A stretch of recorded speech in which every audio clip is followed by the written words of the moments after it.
The Charter of the United Nations, which you are now signing, is a solid structure upon which we can build for a better world. History will honor you for it.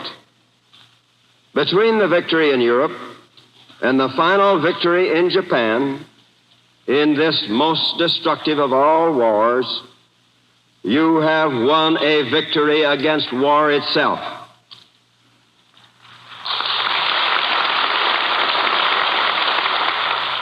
It was the hope of such a charter that helped sustain the courage of stricken peoples through the darkest days of the war.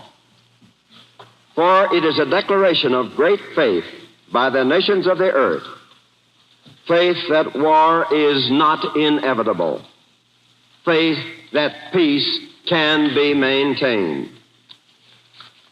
If we had had this charter a few years ago, and above all, the will to use it, millions now dead would be alive. If we should falter in the future in our will to use it, millions now living will surely die.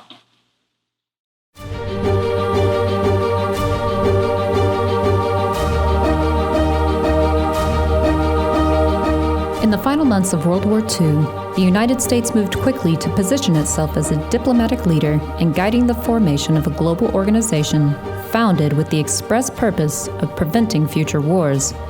As Truman came into office, he took up his predecessor's cause, pushing for the creation of such an organization, one FDR called the United Nations. Like Roosevelt, Truman recognized the need for international cooperation. But this was not the first time a U.S. president found himself advocating for international governance. The notion of a United Nations echoed the efforts of Woodrow Wilson, who had campaigned for the creation of the League of Nations at the end of World War I. Founded in 1920, the League of Nations sought to maintain global order in the aftermath of the war to end all wars. But this effort failed. Only 25 years later, the world plunged into an even more devastating global conflict. And in 1945, a defeated German population once again chafed at defeat. German cities lay in ruin. Millions were dead, and millions more were left displaced. Hunger and need ruled the land, and the potential for discontent was high.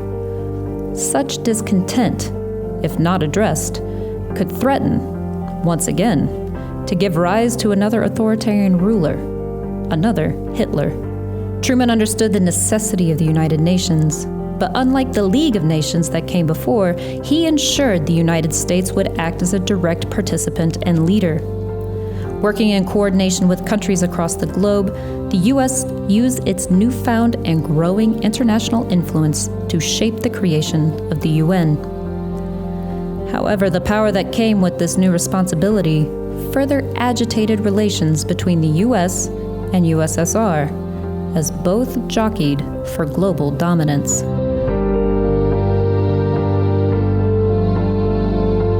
I, Harry S. Truman, do solemnly swear that I will faithfully execute the office of President of the United States and will, to the best of my ability, preserve, protect, and defend the Constitution of the United States. So help me God.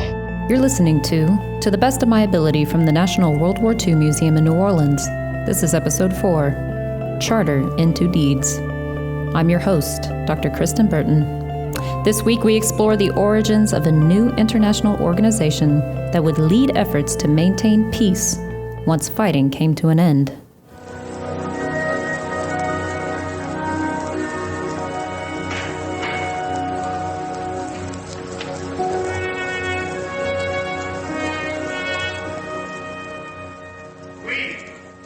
The peoples of the United Nations, determined to save succeeding generations from the scourge of war, which twice in our lifetime have brought untold sorrow to mankind,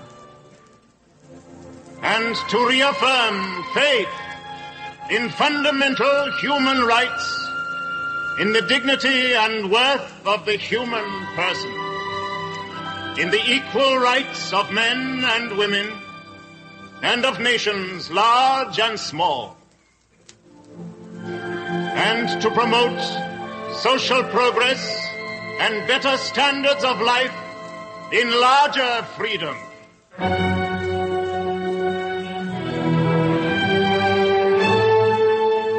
Have resolved to combine our efforts to accomplish these aims. Well before the end of fighting, Allied leaders began to debate what peace might look like after victory. In 1943, interest in forming a new international organization began to grow when American Secretary of State Cordell Hull and the British Foreign Secretary Anthony Eden discussed such an organization at the Quebec Conference in August. By November, FDR proposed the idea while meeting with Joseph Stalin in Tehran. FDR suggested that the four Allied powers, the US, UK, USSR, and China, would all hold special positions of power in enforcing global order. Joining us to discuss Truman's view of the United Nations is Dr. Ed Lingle, Senior Director of Programming for the Institute for the Study of War and Democracy at the National World War II Museum.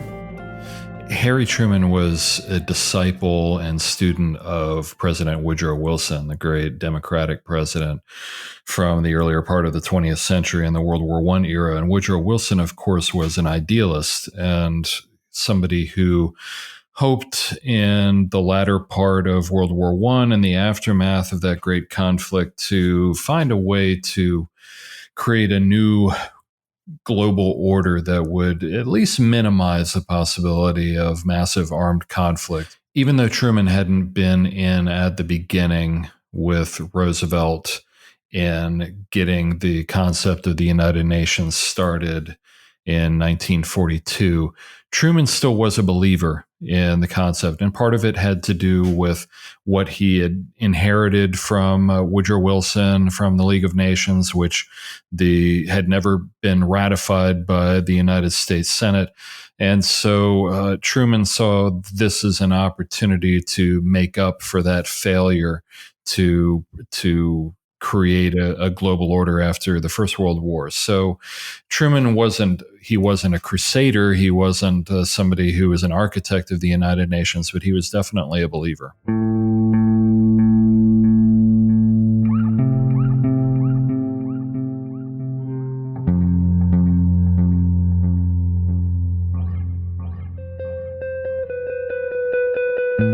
Although the U.S. took a leading role in the formation of the United Nations, Truman and his administration knew that they required the assistance and support of their wartime allies. The San Francisco Conference built upon years of negotiation and agreements between the Allied powers. Roosevelt had worked closely with Churchill and Stalin to craft visions of how a post-war world might look. With Roosevelt gone and Truman stepping into his place in these negotiations, the importance of agreement and support from the other Allied powers became ever more important. However, Truman sought to ensure that the United States maintained its position of power as the San Francisco Conference began. Harry Truman was, in addition to being deep down an idealist, he certainly had his practical side, and he saw the United Nations as ultimately serving a purpose to keep the United States at the epicenter of the new world order that would emerge after the Second World War.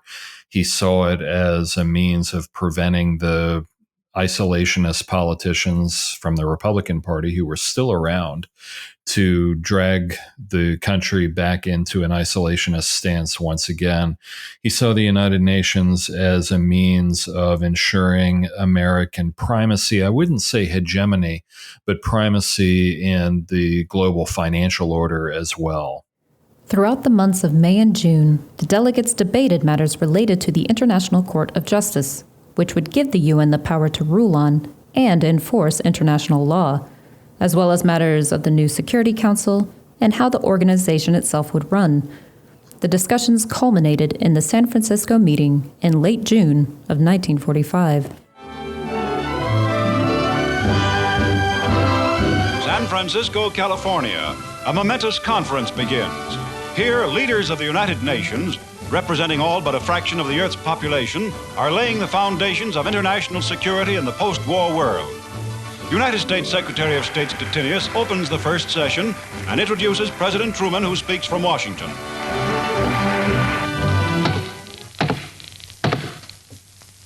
The Conference of the United Nations on International Organization is now convened. Ladies and gentlemen, the President of the United States. The world has experienced a revival of an old faith in the everlasting moral force of justice. At no time in history has there been a more important conference or a more necessary meeting than this one in San Francisco. You members of this conference are to be the architects of a better world. On June 25th, the delegates met for the final full meeting at the San Francisco Opera House, during which the British ambassador to the U.S., Lord Halifax, presented the final draft of the charter. When doing so, he stated, quote, "This issue upon which we are about to vote is as important as any we shall ever vote in our lifetime." When put to a vote, every delegate stood, showing their support of the charter and approving it unanimously. The following day, the 50 nations represented at the conference signed the charter. China, being the first to experience aggression from an Axis power, became the first nation to sign. The U.S. Senate approved the UN Charter on July 28th. For the first time in history, the United States approved its membership and participation in an intergovernmental organization. By October 24, 1945, the UN came into formal existence after 29 countries ratified the charter.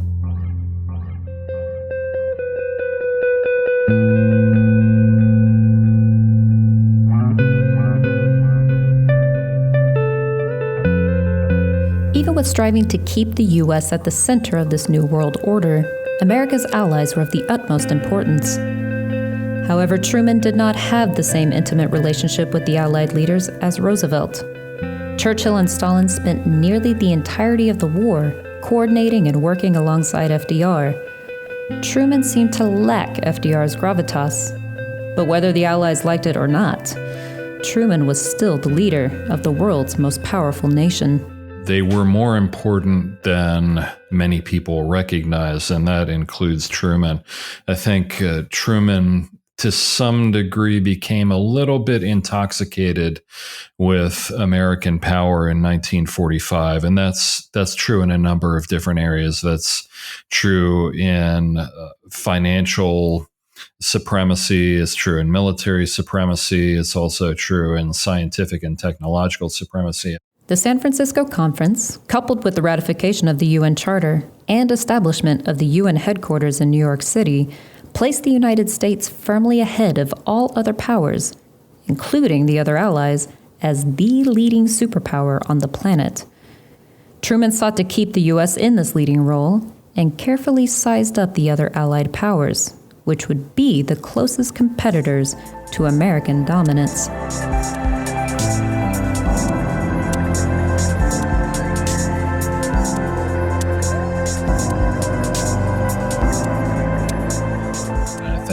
In particular, Truman felt that the atomic bomb offered an opportunity for the United States, at least for the foreseeable future, to dictate to some degree the new world order, because he didn't believe that the Soviets would be able to follow in America's footsteps in terms of creating nuclear weapons very quickly. He thought it would probably take at least a decade. He recognized that the Soviets were very powerful, as a powerful military force on the land, but he felt that the Soviets had suffered so much and that they were so backward in many respects that it would be a long time before they were a significant rival. And of course, he didn't anticipate the rapidity with which Chiang Kai-shek's nationalist government in China would collapse. Although the UN helped to launch the United States into an even stronger position on the world stage, the League of Nations that came before struggled to win both political and public support at home. Would the United Nations strike a different chord with the American public?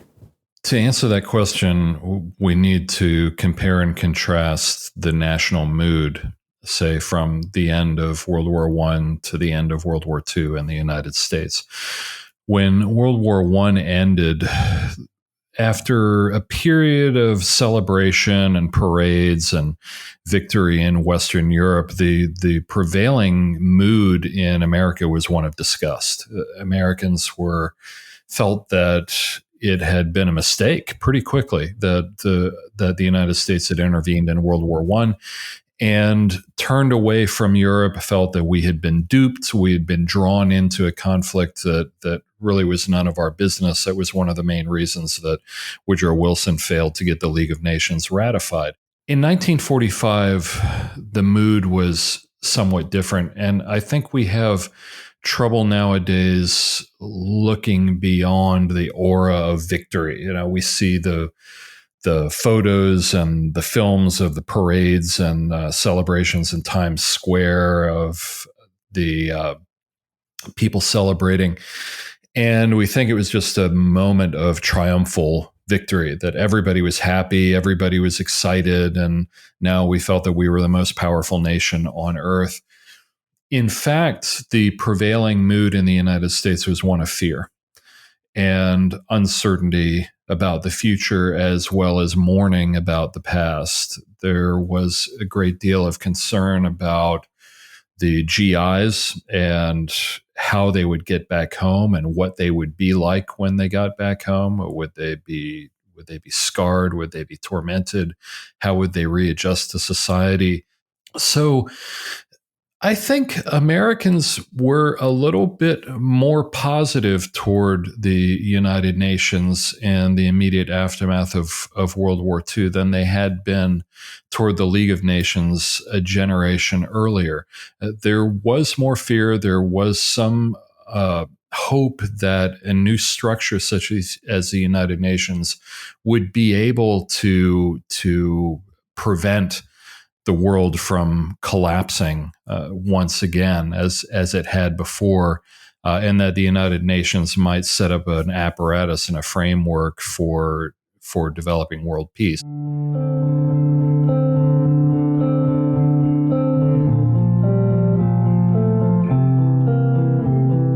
In December 1945, Truman appointed former First Lady Eleanor Roosevelt to serve as a delegate to the United Nations General Assembly, and in April of the following year, she became the first elected chairperson for the preliminary United Nations Commission on Human Rights. From 1946 to 1948, Roosevelt worked steadily on what became the Universal Declaration of Human Rights, a document that consisted of 30 articles defining the nature and protection of rights for people the world over. The preamble to the declaration is succinct. Quote, "Whereas disregard and contempt for human rights have resulted in barbarous acts which have outraged the conscience of mankind, and the advent of a world in which human beings shall enjoy freedom of speech and belief, and freedom from fear and want, has been proclaimed as the highest aspiration of the common people." Roosevelt received overwhelming support for the declaration, and the UN voted to adopt the document on December 10, 1948. Roosevelt described the declaration as her most important task, and its successful reception earned her the moniker of First Lady of the World. Roosevelt continued to serve as a delegate to the UN General Assembly until 1952. Before stepping down from her position, however, she made an address to the UN in which she noted the divisions that continued to exist between nations. She expressed her fear of what may occur should such conflict continue to grow. The task before us is greatly advanced by an assembly which reflects as accurately as this one has the problems of our swiftly changing world. The world profits by this annual reminder of those things which must be thought about and worked on during the months between our sessions. Here, too, we face, day after day, a tragic reality of our time, the isolation of a small group of our members from the rest of us. I pray this will not always be. Throughout this session I have watched the signs of a change in attitude. I've been disappointed, but I'm not discouraged. All of us must keep on hoping and working for a change, constantly asking ourselves if we are doing all we can to make clear our desire to live in peace and friendship with all our neighbors in the world community.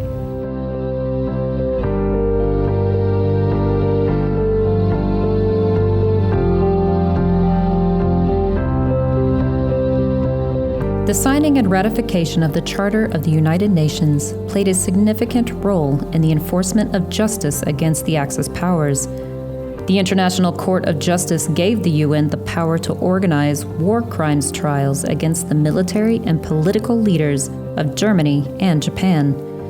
Eleanor Roosevelt's Universal Declaration of Human Rights created new definitions of what rights people the world over inherently possessed, as well as the protections they would receive. Unlike the failed League of Nations, the UN appeared to be well poised to help win the peace and secure the world against future conflicts. However, the growing divide between the US and the USSR proved divisive within the UN itself.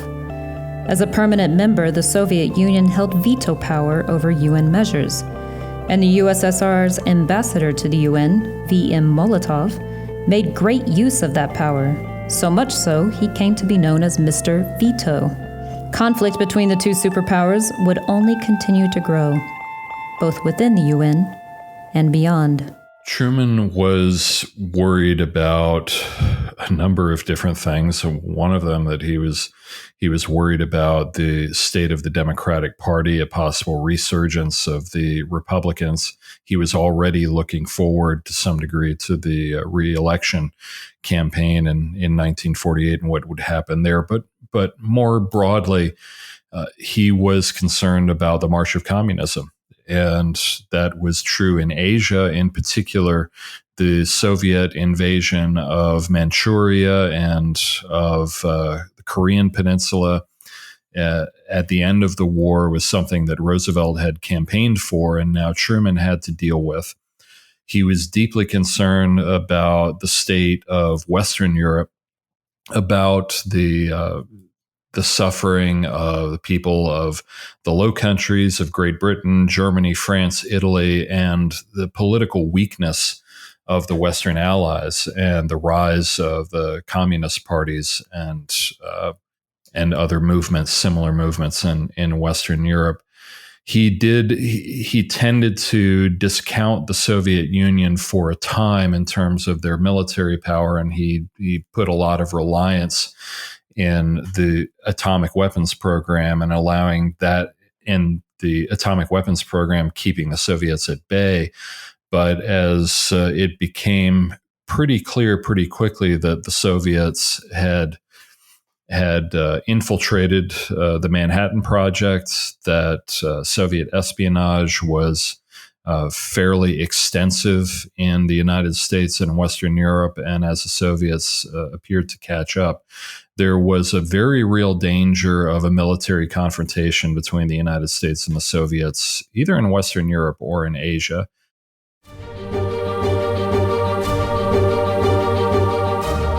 In your hands rests our future. By your labors at this conference, we shall know if suffering humanity is to achieve a just and lasting peace. If we do not want to die together in war, we must learn to live together in peace.